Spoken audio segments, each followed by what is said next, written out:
බුදුරජාණන් වහන්සේ සිරිපා තබ තබා වඩිනකොට පිටිපස්සෙන් වඩින සාරිපුත්තයන් වහන්සේ වනාහේ කල්පයක් තිස්සේ වැටෙන වැස්සේ වැහිමිදු ගණන් කරන කෙනා පිටිපස්සෙන් එන්නේ. උන්වහන්සේ ප්‍රඥාව නැමැති පර්වතයේ මුදුනට නැංග ශ්‍රාවකයා පිටිපස්සෙන් එන්නේ.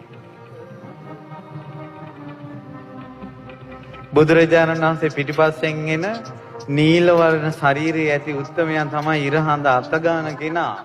මේ මහ පොළොව අනිත් පැත්තට පෙරලා පෘථිවි රසය උඩට ගන්න පුළුවන් කෙනා. මොගලම් මහරහතන් වහන්සේ. බුදුරජාණන් වහන්සේ පිටිපස්සෙන් එන අනිත් ශ්‍රාවකයන් වහන්සේ තමයි. උන්වහන්සේ මේ අත් දෙක එකතු කරලා කාට හරි වැන්දොත් අපේ මහා කස්සපයන් වහන්සේ. කාට හරි අත් දෙක එකතු කරලා වැන්දොත් එයාගේ හිස ගැලවිලා වැටෙනවා. උන්වහන්සේගෙන් වැඳුම් ලබන්න ගුණවතෙක් නැහැ. එහෙව් මහා කස්සපයන් වහන්සේ බිම වැටිලා සිරිපා ඉඹ වඳිද්දී එහි අකම්පිත ශාස්ත්‍රඥ වහන්සේ බුදුරජාණන් වහන්සේ ඒ වැඳුම් ලබන උත්තමයා පිටිපස්සෙන් ඉන්නේ දූත ගුණෙන් කෙලෙස් දවපු උත්තමයා මහා කස්සප මහ රහතන් වහන්සේ විරාගී භවෙන් මිහි මණ්ඩල සොලවපු උත්තමයා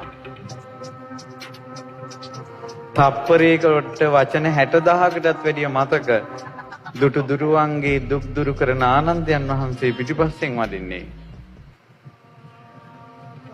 වරදින් නැගී ඉඳලා මේ වලාකුළෙන් මිදුන සඳක් වඩිනවා වගේ ඉවසීම ගුණ තේජෝ බලෙන් ඉවසීමෙන් තේජෝ බලෙන් අගතැන්පත්ව වරදින් මිදෙන්න පුළුවන් කියලා දෙස් දෙන සෙම්පතියා වඩිනවා අඟුලිමාලයන් වහන්සේ.